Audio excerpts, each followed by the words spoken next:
This podcast contains the personal stories, opinions and experiences of its speakers rather than those of Breast Cancer Now. If you're a regular listener to this show, then you will have heard so many different stories of people's breast cancer experiences with challenges along the way.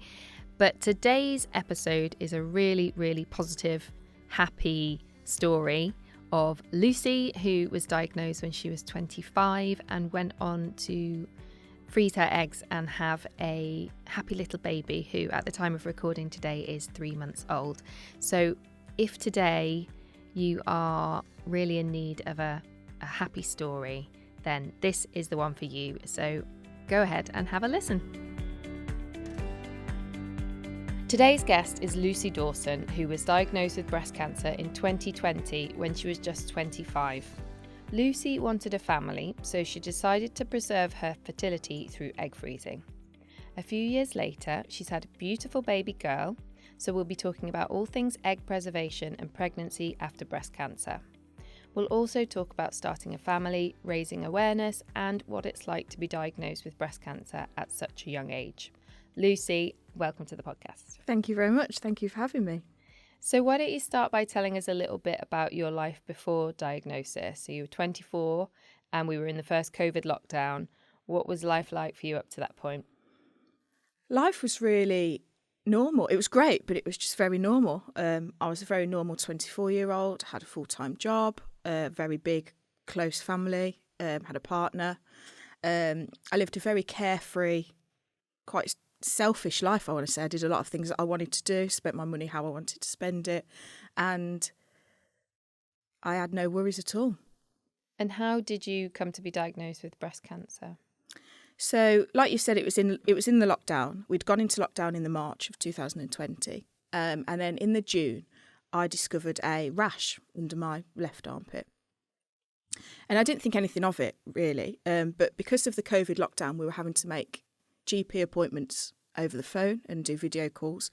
So I called my GP and they said to me, "Oh, it looks like you've got eczema or some sort of skin rash under your armpit." They prescribed me with some cream and they said, "If it doesn't go away in 2 weeks, then come back to us." After the 2 weeks passed, there was no lumps or anything like that. I just started to get a slight dimpling in the skin on my breast. So I went back and they referred me to Burton Hospital for a mammogram. And obviously mammograms, as we know, are for ladies, tends to be 40 plus. I'd never had one. Often 50 plus as well. Yeah. I'd never had one, so I went to have one and they couldn't find anything. They said, obviously because of my age and periods, etc., my breast tissue was really dense and they said it's quite lumpy anyway. So they couldn't find anything. They also did a ultrasound and they couldn't find anything on there either. But I just had a gut feeling in my stomach that something wasn't quite right. The dimpling had got quite a lot worse. And I actually ended up having an MRI scan, which discovered a 7 centimetre tumour in my breast. Did you, because we talk so much about finding a lump, and not many people know. I mean, I don't think I knew at 24 that a rash under the armpit and a dimpling of the breast could mean breast cancer. Did you have, when you say you had an inkling, did you have an inkling that it could be breast cancer? Well, like everyone does, the first thing you do is Google symptoms that you have. When it was the rash, I didn't think anything of it. I was quite active at work and I just thought maybe the sweat, etc., got under my armpit and it caused a rash. When the dimpling started, I was a little bit more concerned. So obviously I Googled my symptoms and it came up that it can be a sign of breast cancer. But I thought to myself, I'm 25 years old. This isn't going to be me. But I had a gut feeling when it didn't really go away. And then from then I started checking quite regularly to see if I could find a lump, and I couldn't. And it turns out it was right at the back of my breast, like behind a lot of the tissue, so I would never have felt it anyway. So the MRI found the tumour, and you were told it was cancer. How did that feel? The main thing that I remember is it was really terrifying because I wasn't allowed anybody in the room with me because it was COVID.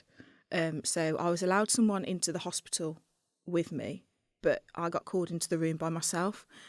And I walked in and there was a doctor and a Macmillan nurse. And I thought to myself, there wouldn't be a Macmillan nurse in here if this wasn't bad news. So I sat down and he told me about the results, and he started saying to me all these things about grades and stages and types of cancer. And this to me was like, he might as well have been speaking in a foreign language, because you don't understand any of that. I'd not really looked into it or anything. And then as soon as you hear the word cancer, everything else in the room just seemed like white noise. I didn't listen to, I don't think I listened to anything else that he said. And then naturally when you leave, everyone, all your friends and family are asking you X amount of questions, and you don't really remember the conversation itself that you had with the doctor.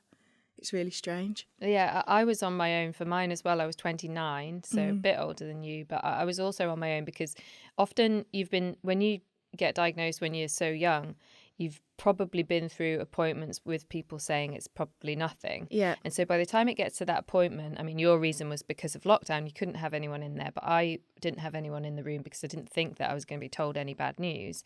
And you need that person there with you because there's just so much information that gets thrown at you. You're relying on someone else to listen to what the doctor's saying because you've just been told what feels like at the time. It is life-changing information, and you don't take it in, because I agree. I had convinced myself, and I think a lot of doctors that I'd seen in appointments before were like, "Oh, you're very young for us to see you in here. We've not seen anyone in here before of your age," and I'd sort of convinced myself that I would be fine. So then when he told me that it was cancer, it did take a while, quite a while to sink in. It's not very helpful, is it, when they say to you, "You're very young." You're like, and? I know. Yeah, but I'm here. You've called me here. So, yeah. I mean, we're definitely... I had that a lot the whole way through, even through my chemo cycles and everything. Oh, you're young to be in here. Yeah, even now, I imagine. And so what month of lockdown was this? Because we all remember 2020. July. I got diagnosed on the 17th of July, 2020. Okay. And do you think lockdown made it more difficult, the cancer experience, or do you think that were there ways that it was easier because you're at home with your partner?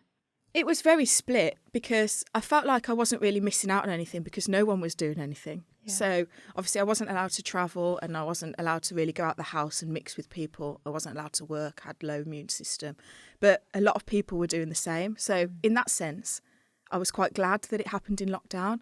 But it was also really difficult because I had my own house. I lived with my partner, and obviously during the rules of lockdown, I didn't see a lot of family members. And when you get diagnosed with something like that, really, you want to be surrounded by your closest friends and family. And I didn't see a lot of them apart from on FaceTime. So yours was a HER2 positive cancer? Correct, yeah. What treatments did you then have, and surgeries as well? So they went through a treatment plan with me, and they said that my cancer was grade 3, which means luckily they'd caught it early and it hadn't spread, but grade 3 cells, they said, are very fast spreading. So they overloaded me with information, and I literally started chemo a few weeks after my diagnosis. And I had 12 rounds of chemotherapy, followed by surgery, a lumpectomy, and then I had 10 rounds of radiotherapy. And then after that, I went on Herceptin for 9 months. And how are you now in terms of your breast cancer? I got given the all clear on the 8th of April 2021. Okay. So all in all, about 9 months worth of treatment before I got given the all clear. I still get checked now every 6 months, and I still have yearly appointments with my oncologist. But touch wood, everything's going very well. And you're not having any more treatment now? I'm not on any treatment now. Did you have any history of breast cancer in your family? My auntie had breast cancer, but a long, long time ago. And she's still here, all clear now. She's been all clear for quite a few number of years now. But it wasn't the same type of breast cancer as me. Yeah. Apart from that, my family has not been affected, touch wood, by cancer at all of any sorts. But your auntie had it while she was younger? Yeah, while she was younger. But other than that, there'd been no other cancer history at all in my family through generations. Yeah. Did you mean that your auntie's was breast cancer? Yeah, my auntie was breast cancer. Yeah, because I think a history in the family is always a history of breast cancer in the family is always relevant. I don't think it matters if one person's was HER2 positive and the other's was estrogen positive. My auntie had triple negative breast cancer and I have estrogen positive breast cancer. But I think if there is any history of it in the family, then it's always good to keep in mind. It's always good to tell the doctor when you go to them with any signs and symptoms. And I have quite a lot of women in my family. Like I have a sister, my sister's got a daughter. I've obviously now got a daughter. And I've got 4 aunties. And I just think it's really pushed them as well to check themselves and take it not more seriously, but I think until it happens to you or someone really close to you, we are quite not checking ourselves enough and listening to symptoms and listening to our body. And now me and my family, while I do it religiously, I have a timer on my phone that goes off on the 1st of every month and it says check your boobs. And it's not something I would have ever probably done before. Yeah. And if there are other women listening, say in their early 20s, for example, or in their 20s who have been diagnosed with breast cancer, are there any support and services that helped you when you were going through the breast cancer that you would recommend? When I was going through mine, there was a lot of communities that I found on social media, on Facebook, for people who were under a certain age, which I found really, really beneficial at the start, just to sometimes talk to other people and vent about how you're feeling.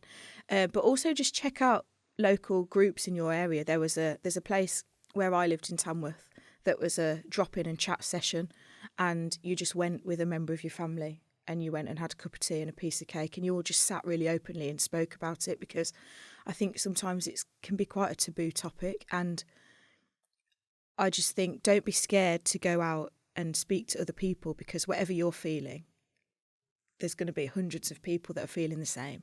And I was so nervous being the only young person, but now I've found other people who were the same age as me or a little bit older or even a little bit younger. And some of them now are lifelong friends that I'll have forever. Yeah. And breast cancer now has some brilliant resources as well. They've got the Someone Like Me service where you can be matched up with someone who is, maybe a similar age to you, going through a similar thing. And it always helps, doesn't it? Just talking to someone who gets what you're going through. Yeah. Well, breast cancer now have been fantastic. Like I've done a few bits with them over the years, and whether that's just chatting to people or sharing my story, or they've shared my story on their Instagram when I did my pink ribbon walk, and people comment and like and share, and that's how you spread positivity. So let's talk about the fertility side. Okay. When did you realise that breast cancer treatment could have an impact on your fertility? They told me literally a couple of days after I got diagnosed, and again, I'm not sure whether it was to do with my age. They said to me, this is the diagnosis that you've had. We need to start chemotherapy as soon as possible. However, we are going to give you the chance to freeze your eggs because your chemotherapy can make you infertile. And it was a thing I'd not even thought about, egg freezing. Obviously, I didn't know whether I even wanted a family. I was still quite young. I was doing really well in my career. I was thinking it's definitely not something that I want now, but I don't want that control to be taken off me and be told that I can't have them when I want them. So I had a conversation with my partner at the time, because obviously it's a massive thing. People don't think about the other people that are involved. And they gave me the option to either freeze embryos or to freeze eggs. And I decided to freeze eggs. So I went to a fertility clinic in Nottingham, and all this was done 1 week, 2 weeks after my diagnosis, because they said, you need to decide. Yeah. You need to do this because we need to start treatment. So I had around a week or 10 days worth of injections, and then they harvested 13 eggs, which are now frozen in a clinic. So you just did the one round of the IVF? Just did the one round, yeah. It's a really difficult question. I remember when the same happened to me and I was offered that option and they said, would you like to freeze embryos? I was like, what? I was single and there was no one that knew that I would freeze embryos with. But, But I just thought to myself, that's too much for me. I'm having so much other information thrown at me at the moment. I'm just going to freeze my eggs. And it's absolutely amazing what they can do. I froze 16 and they did some tests and said that 3 of them weren't. Right, so just the 13 frozen. And they said that they keep them for about 40 years. Yeah, and you have to pay. Do you have to pay? So I know you have to pay if you get egg freezing not to do with cancer, Yeah. but if you've had cancer treatment, do you still have to pay an annual fee to keep them frozen? No. Oh, that's good. No, we haven't had to pay anything to keep them. Okay. Oh, that's brilliant. One tiny, slightly easier Perk. Yeah, I didn't want to go perk, but yeah.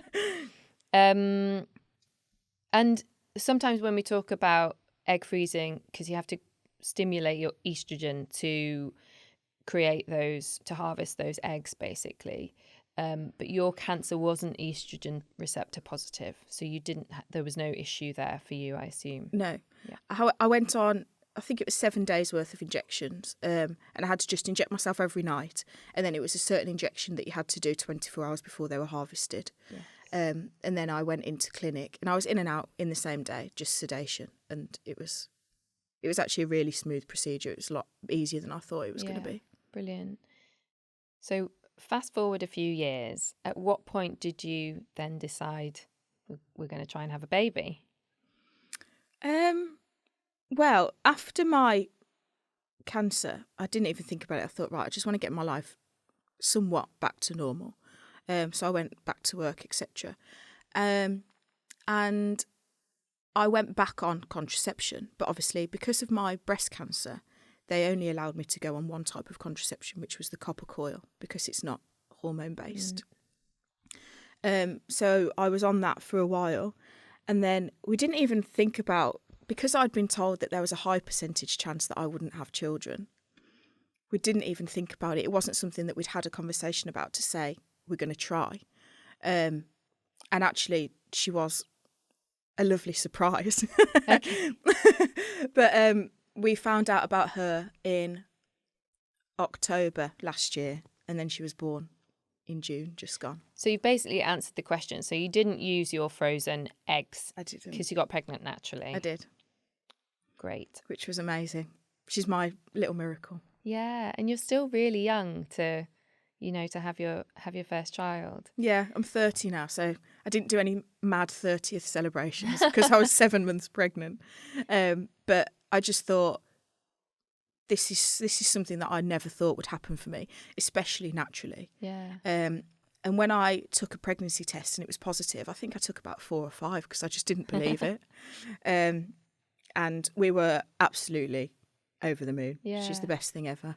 When your cancer is estrogen positive and you're taking drugs like tamoxifen, which I know you're not, you're often advised to wait a few years before potentially getting pregnant because there's that estrogen risk in pregnancy. But you didn't have to think about all of that stuff, which makes you a little bit freer. Advise me to wait 18 months to 2 years because I was on Zoladex and I was injecting myself, and they said this can obviously have an impact on your ovaries. They said we recommend waiting 18 months to 2 years before you try and have a baby. But even when that 2-year mark came, I wasn't in a position that we were trying. So luckily, I'd waited a lot longer than that because I'm 30 now. So I was 29 when I fell pregnant. So we were knocking on for nearly 5 years until I started to try anyway. I mean, and actually, when you have chemotherapy when you're 24, there is an incredibly high chance that you'll still be able to get pregnant later on. Even without those frozen eggs, I know lots of people who have, had successful pregnancies after that. And I think the younger you are, probably the easier it is, the more chance that you'll still be fertile, even after chemo. Yeah, massively. I think it's really important to just cling on to any positive stories that you hear about that, because when you get diagnosed with cancer, if you also get told that there's a chance that you can't have children, it just seems like all of these negative things are being thrown at you. And it's so important to try and find people who have got really positive stories to tell, because that would have really helped me when I was getting told all of these things. And that's why we've got you here today, because you are the positive story. And what about pregnancy after breast cancer? Were you advised that it was safe, and were you told that there were particular precautions that you needed to take? So when I first got diagnosed, I had my 8-week scan, and I'd recently moved from the Midlands up to Manchester. So all of my history with Burton Hospital and Derby Hospital had been moved up to Greater Manchester. So I was dealing with a whole new team of people in the breast clinic and the oncologists up in Manchester. So I told them all that I'd had breast cancer.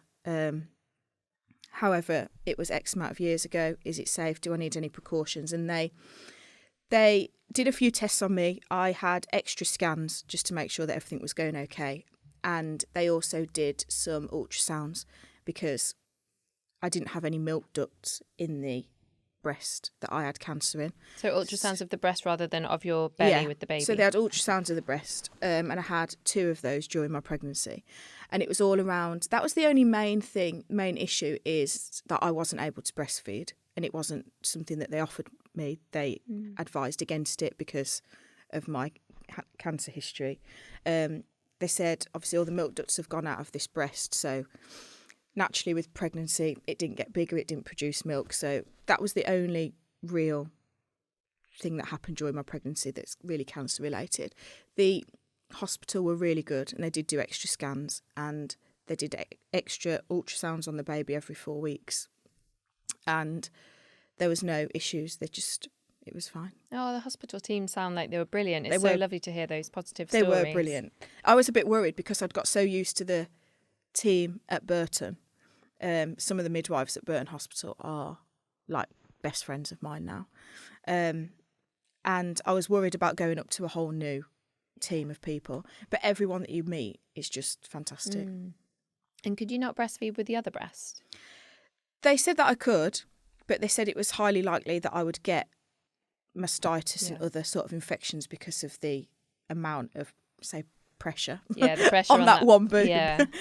So they just advised against it. They said to me that I could, but I decided just not to in the end. And has that had any emotional effect on you not being able to breastfeed? I did want to for a while, but I think once I got my head around it, that I was doing it as for my own health as well. And it's created such a nice bond between my daughter and her dad. And the birth itself, I had a cesarean, and while I was recovering from that, it was really nice to not also have the baby reliant on me 24/7 for feeds. And it was really lovely to be able to share those duties in the first few weeks. So you mean you were both feeding her, basically, bottle feeding her? Yeah, and I didn't have to do all the night feeds on my own. And she's called Harper. She's 3 months old. She's 3 months old. And you said she's a daddy's girl already. She is a massive daddy's girl. Her face lights up every time Chris gets home from work. Ah. Yeah, she's wonderful. And how did pregnancy feel for you? Were you extra vigilant of your boobs and your body? And did you have any anxieties around it, or were you chill? I definitely wasn't chill. I think one massive anxiety thing is you always worry that you're going to pass something on to your baby. All right. That was my biggest worry. And even though I got tested for the genes when I was diagnosed, and they came back negative, that I didn't have either, like the BRCA gene, or any of the other genes that they test for, I was really worried that there was obviously something abnormal in me to make me get cancer so young. And I was really worried that I would pass that on to my daughter. And like I said, the hospital were amazing again, and they were very reassuring that wasn't the case. But other than that, I was really anxious about that. But that was everything. Are you still anxious about that? I don't think that will ever go away as a parent anyway, about your child ever getting poorly. But when you've got a history yourself, I think it does naturally play on your mind a little bit more. Yeah. I'm hoping it doesn't take over, because I suffer from not anxiety, but I have health anxiety naturally, being diagnosed with something so young, and I am very good now at checking my breasts and everything like that. But I think naturally, as a mom, I am very worried about her. I think every mum is very worried about lots of things. Whether cancer related or not, you just worry as a mom, don't you? So. And how do you find motherhood otherwise? It's the best thing in the world. Oh. Yeah. I feel like I have a sense of purpose, and I feel like I said, she's just a miracle, because I never thought that she would come, especially naturally. And I just feel like I've really got, she's a massive sense of achievement for me. And you still got those eggs frozen as well. How do you think about those eggs? I think about them sometimes, and I think, will I ever use them? And you just don't know. I'm still very young. You don't know what's going to happen in the future. Yeah. And if I look back now, and I'm 100% glad that I definitely froze them. Yeah, it's really nice to know that they're there and you Like a can use backup, them at yeah, some point if definitely, you need to. Yeah, definitely. How has your partner coped throughout your diagnosis and then pregnancy? It's fantastic. I think people forget that there is someone else involved, not just the person who's being diagnosed. And it's him and my family are the most supportive people. I felt like everyone wrapped me in cotton wool for years. And it weirdly, it brought us all closer together as a family. Something so horrible did bring us a lot closer. And it makes you realise to not really take life for granted, not take your health for granted. And now we've just got the attitude of a couple and as a family as let's just do it because we don't know what tomorrow's going to bring. You said yourself that there weren't that many positive stories when you had breast cancer of people successfully having pregnancies, especially not people as young as you. So what would you say to any other women who are going through breast cancer who know or perhaps are unsure if they want to become mums someday down the line or parents? I would say hopefully my story can bring some positivity to anyone that's going through a difficult time at the moment. It is an amazing thing being a mom.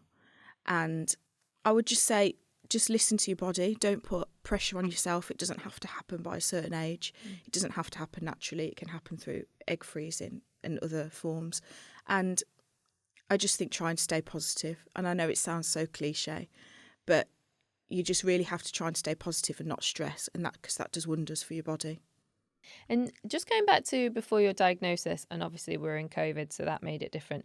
Did you feel you were taken seriously as a woman in your early 20s when you came to them with those symptoms?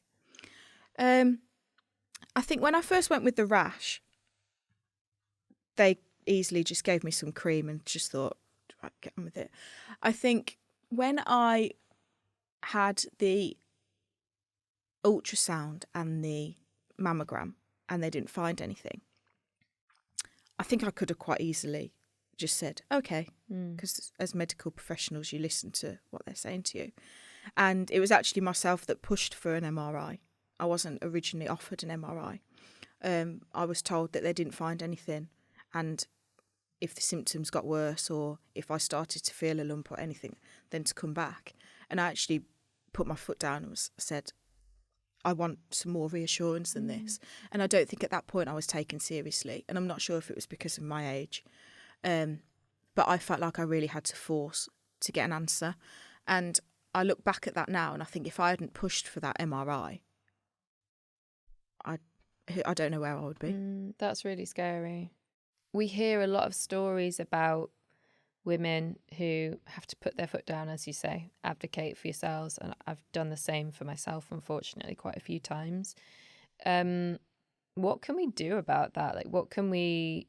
Because the reason why medical teams don't give an MRI scan to every woman who comes to them with a breast lump is because it is so often, I think in the majority of cases, pain in the breast or a lump in the breast is just a hormonal thing. And the majority of cases are not breast cancer. What can we do to make sure the right tests are given to the right people and we're not slipping through the cracks as you could have done? I just think that's why it's so important to also know all of the other signs and symptoms as well. I just think trust your gut. I think as cliche as it sounds, you know your body better than anyone else.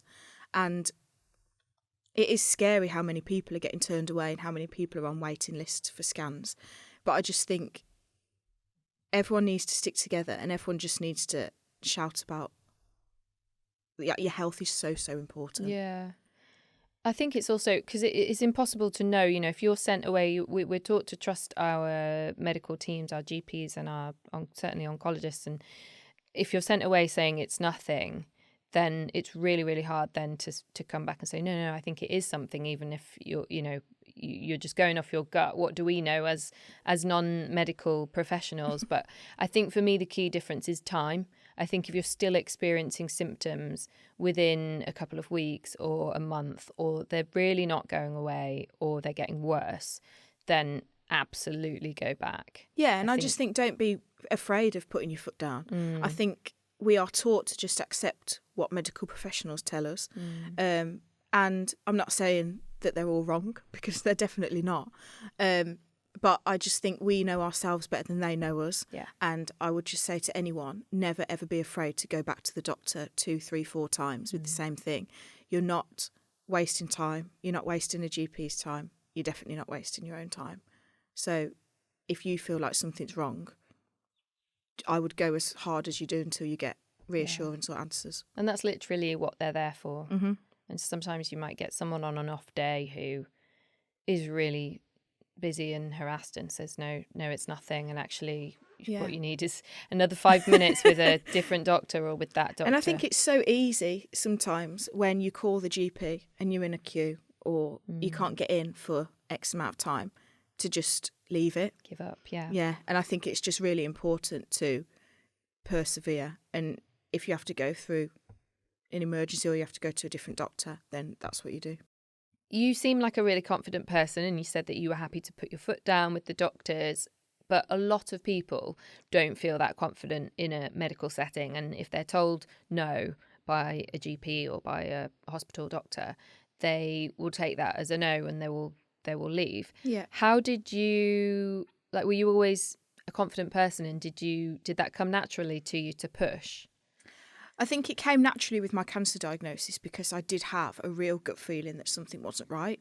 But before that, I was quite blasé with going to the doctors. I wasn't necessarily overly confident. Sometimes I didn't go to doctor's appointments, and it really angers me to say that now, because all I do is say to other people, have you been and got that checked? And now, whenever I go to the doctors, I do push a lot more. I ask a lot more questions. I write everything down in my phone if I've gone to an appointment by myself, or I take someone with me if I don't remember all the information that someone's telling me. But it is really easy to push it aside and say, okay, and just accept what the doctor's telling you. But I wish I'd always been as forceful as I am now. Yeah, it's always a good option to A, take someone with you, and B, write everything down. And as an added bonus, get the person who's with you to write everything down as well, because often your notes will be like the note totally section different. on my phone now is it's crazy. What I also do is have a saved and pinned note in my phone, which is questions for the oncologist, because my appointments might be 3 months apart or 6 months apart or whatever. And if a question comes up to me one night when I'm trying to go to sleep, I'll just write it down in there. And then the next time I go and see them, I will ask that question. That's obviously if it's not an urgent question. I used to have like a journal when I had cancer, and I have never been one to keep a journal. But I had one, and it had questions in the back, and that's what I would use to write down all my questions for my oncologist. And then each day it had a little page that said, like, what am I positive for? Yeah. And I would open it every morning, write down what I was positive for, and then I'd have all my questions. And then when I was in the hospital and I was reading the questions out to the oncologist, I would always see those little positive bits in the journal. And I would think, do you know what? We're going to have a good day. That's lovely. I really like that. I love a gratitude journal. Love just writing down, I was happy to have a piece of cake today. Yeah, and it's little things like that. It's so nice. You have to really pull on any positives that you've got when you're going through something so difficult. And it might be as simple as, I went on a really nice walk with the dog, or I had a really nice piece of cake today, or I spoke to my friend on the phone for an hour. And it was little things like that that used to get me through. Good advice for anyone, not just anyone going through cancer. Yeah, anyone, get a gratitude journal. Yes. How do you look after your mental health through all of this? When it comes to mental health, I think obviously it's so important. People talk about it at the moment. It's everywhere. I think that was one thing that if I'd been diagnosed now, there would be a lot more support for than when I got diagnosed in 2020. And I think it's because naturally you have days where I come across really positive now, and I have had, luckily, a very positive story. But there was days, don't get me wrong, where I would not get out of bed and I would not leave the house. And when the chemotherapy set in and I started to lose my hair and lose my eyebrows and lose my eyelashes, and I'd put on quite a lot of weight because I was on steroids, etc., I just wanted to hide, because I felt like a I just didn't feel like me.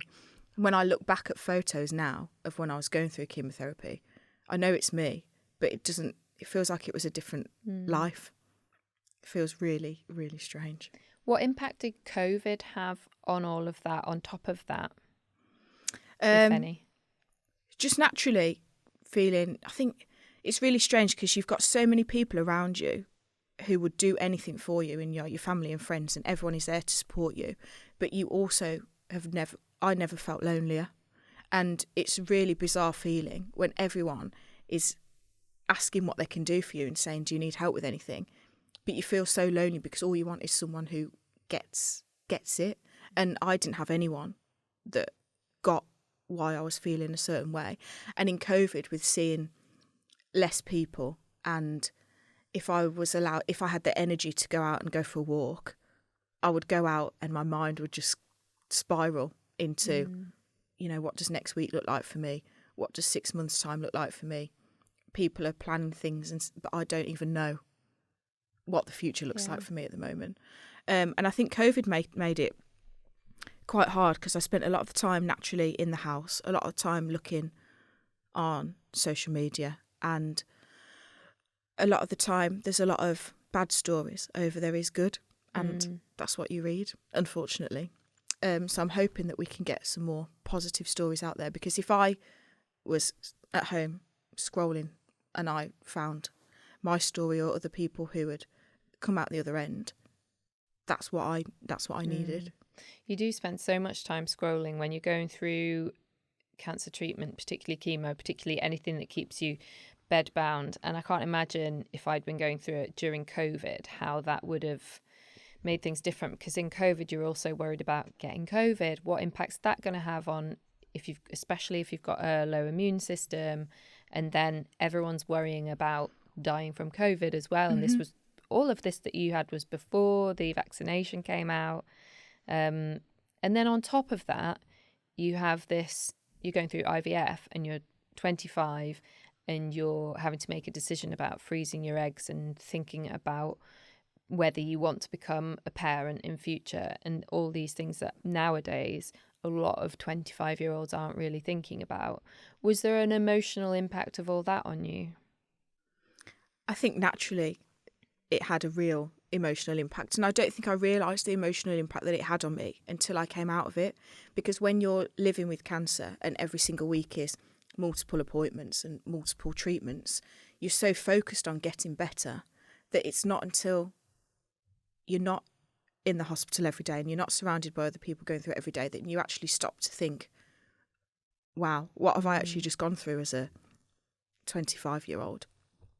And that's when I realised that it's okay to go and speak to people, even if you don't necessarily feel sad or angry. But I then was really fortunate to go and get some counselling and speak about it, because I thought, if I don't speak about it now, I don't want the emotional side of it to come back later on in life. Yeah. So I went for some therapy sessions, and they were fantastic. She made me look at things in a way that I would have never looked at them before, and that really helped me with the mental side of it. That's brilliant. It's great to know that counselling has had a positive impact, and you sound like you've done all the things to keep looking after yourself. I would hate people to think that there's no one to speak to. Yeah. And luckily I had a really, really great counsellor, but I would just say counselling sometimes comes across as not for everybody, and people don't want to go. But if you have the opportunity, even just for one session, to go and speak to someone, I think it could really help. Yeah.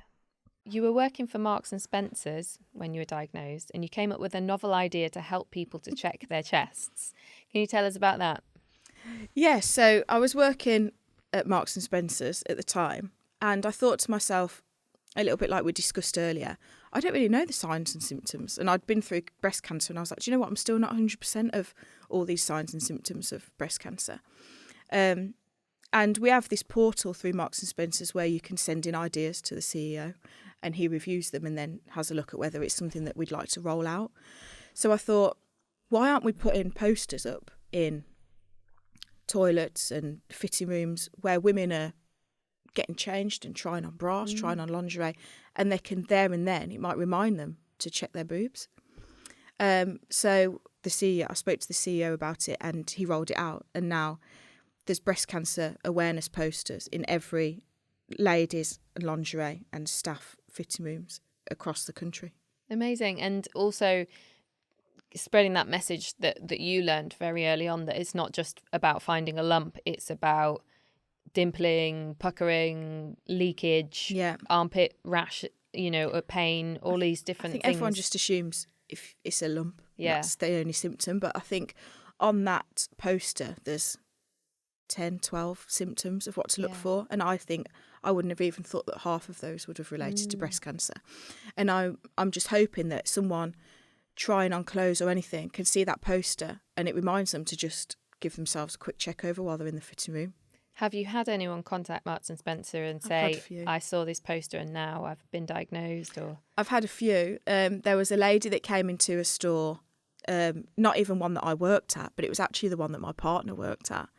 And she didn't know that there was a correlation. She didn't know that my partner was my partner, but she'd gone into the fitting room and she'd checked herself over and she'd found a lump, and then she came back in a couple of months later to say that she'd got the lump checked. She'd been diagnosed with breast cancer, and she bought in flowers and a card. And then there's been a couple of people who have found me on Facebook as well through my name, because it got shared on some of the local newspapers and stuff like that.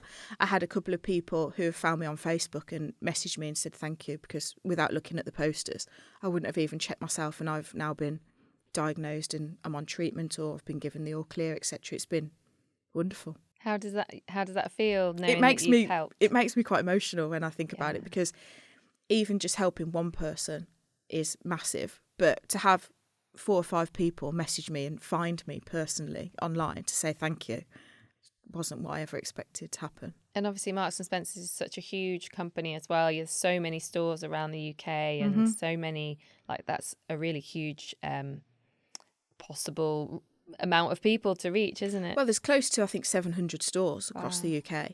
And if those posters are in every single fitting room and toilet, the amount of people that we can reach is phenomenal. Yeah. Everyone goes. Who doesn't buy their knickers from Marks and Spencer's? That's not an ad. So you also took part in Breast Cancer Now's Pink Ribbon Walk. I did. Why did you decide to do that, and what did it involve? I just wanted to give something back. I like doing bits for charity. I've done a lot of marathons and walks, etc. in the past, but I'd never done the Pink Ribbon Walk. I like to do ones that are close to my heart, and I took part in it with my mum and 2 of my friends from work, and we did it together. And it was lovely. I'd never done anything like it before. The sense of community when you get there is wonderful. And I was walking around and speaking to so many women who'd gone through it or were going through it at the moment. There was people walking who had had chemo the day before, and it was just amazing. And we raised money for such a fantastic charity.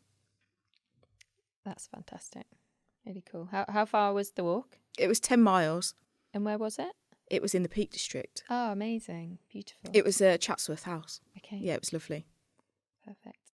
Well, I'd like to finish with the question we're asking everyone on this podcast, which is, Breast Cancer Now's vision is that by 2050, everyone diagnosed with breast cancer will not only live, but be supported to live well.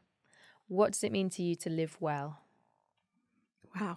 I just think living well is looking after yourself. Like I said earlier, you don't know how long you've got and you don't know what tomorrow brings. So live your life, tell the people around you that you love them, and just do what you want to do and what makes you happy. Find comfort in the little things that make you happy and do them every day. Perfect. Lucy, thank you so much for joining us. Thank you so much for having me.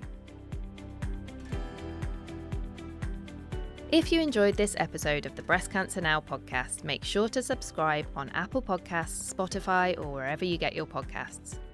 Please also leave us a rating or review on Apple Podcasts and perhaps recommend it to someone you think would find it helpful.